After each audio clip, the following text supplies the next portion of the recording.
بسم اللہ الرحمن الرحیم۔ السلام علیکم۔ مرتدوں کے خلاف جنگ پورے زوروں سے لڑی جا رہی تھی۔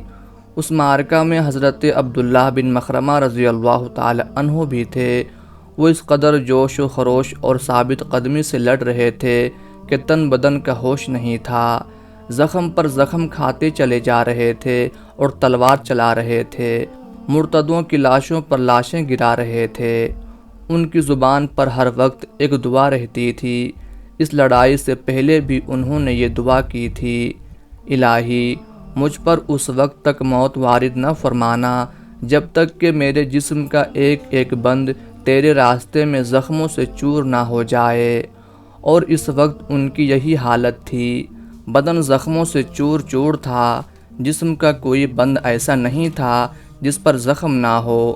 اس حالت میں بھی نہایت بے جگری سے لڑ رہے تھے۔ آخر زخم پر زخم کھا کر گر پڑے۔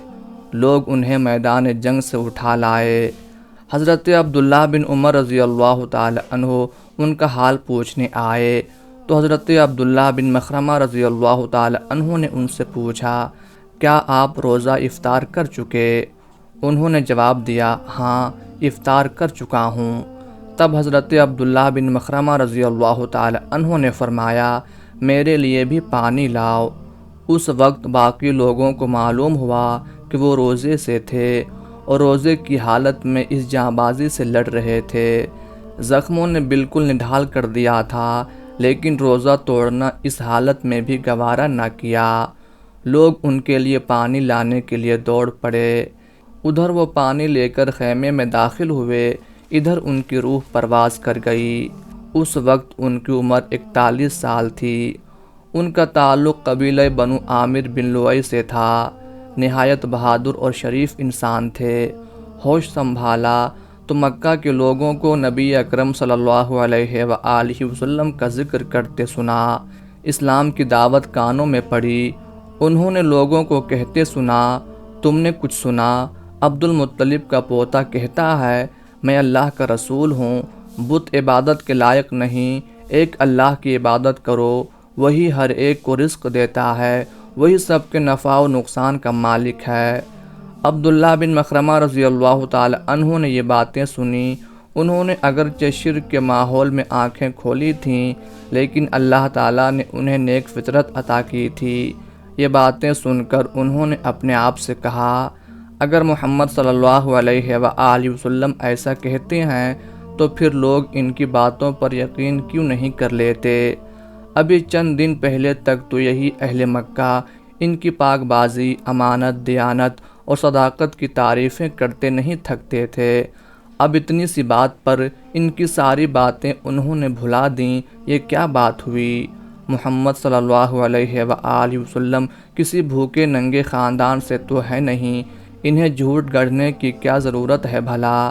محمد صلی اللہ علیہ وآلہ وسلم بھی سچے ہیں اور محمد صلی اللہ علیہ وآلہ وسلم کا اللہ بھی سچا ہے، میں تو ضرور ان پر ایمان لاؤں گا۔ حضرت عبداللہ بن مخرمہ رضی اللہ تعالی عنہ نے یہ ارادہ تو کر لیا، لیکن چاروں طرف دیکھا تو مخالفتوں کے طوفان کھڑے نظر آئے۔ جو لوگ اس وقت تک مسلمان ہو چکے تھے ان پر خوفناک مظالم توڑے جا رہے تھے۔ قریش مکہ نے ان کا جینا حرام کر رکھا تھا۔ انہوں نے یہ حالات دیکھ کر غور کیا تو اندر سے آواز آئی، ظلم و ستم کے طوفانوں سے گھبرا کر حق سے آنکھیں چرانا بہادری نہیں، بزدلی ہے۔ آگے بڑھ کر محمد صلی اللہ علیہ وآلہ وسلم کا دامن تھام لو۔ چنانچہ یہ آگے بڑھے اور نبی پاک صلی اللہ علیہ وآلہ وسلم کی خدمت میں حاضر ہوئے اور ایمان لے آئے۔ اب وہ صحابہ کی اس جماعت کے ساتھی تھے جو سب سے پہلے ایمان لائی تھی۔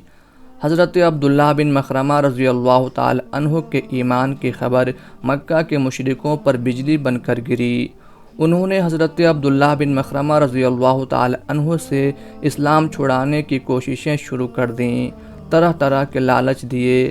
جب یہ لالچ کسی کام نہ آئے تو ظلم و ستم پر اتر آئے، انہیں مارا پیٹا، ان کا مذاق اڑایا، غرض جو کچھ ہو سکا انہوں نے کیا، لیکن یہ پکے رہے، اسلام پر ڈٹے رہے۔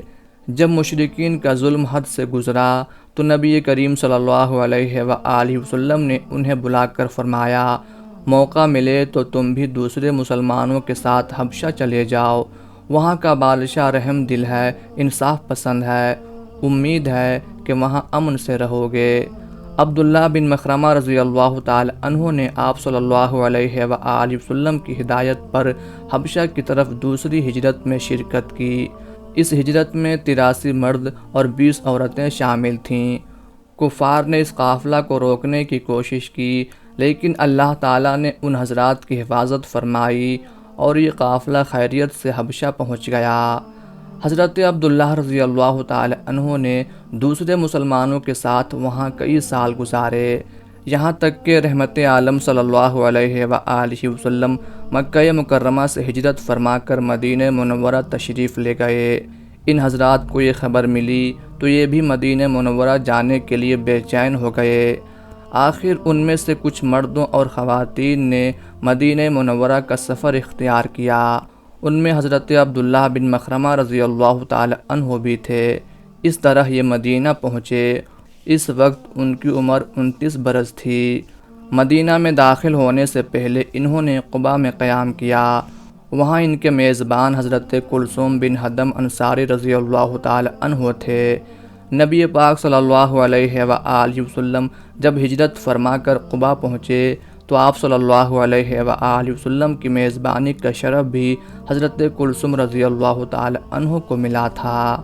یہاں سے حضرت عبداللہ بن مخرمہ رضی اللہ تعالی عنہ مدینہ منورہ پہنچے اور رسول اللہ صلی اللہ علیہ وآلہ وسلم کی خدمت میں حاضر ہو گئے۔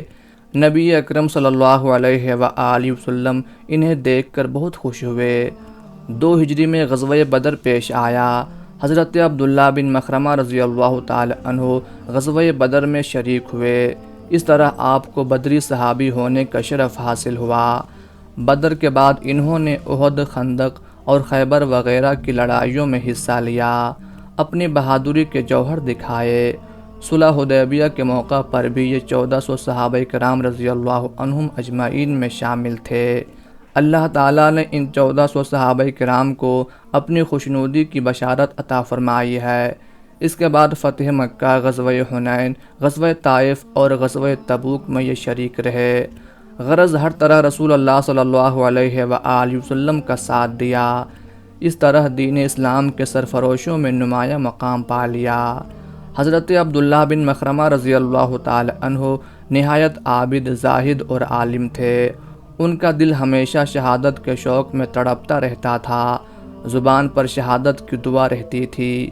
اللہ نے ان کی دعا قبول فرمائی اور مرتدوں کے خلاف جنگوں کے دوران ایک جنگ میں انہیں آخر شہادت نصیب ہوئی، اور شہادت بھی ایسی کہ روزے کی حالت میں اپنے مالک سے جا ملے۔ اللہ تعالیٰ کی ان پر ہزارہ رحمتیں نازل ہوں، آمین یا رب العالمین۔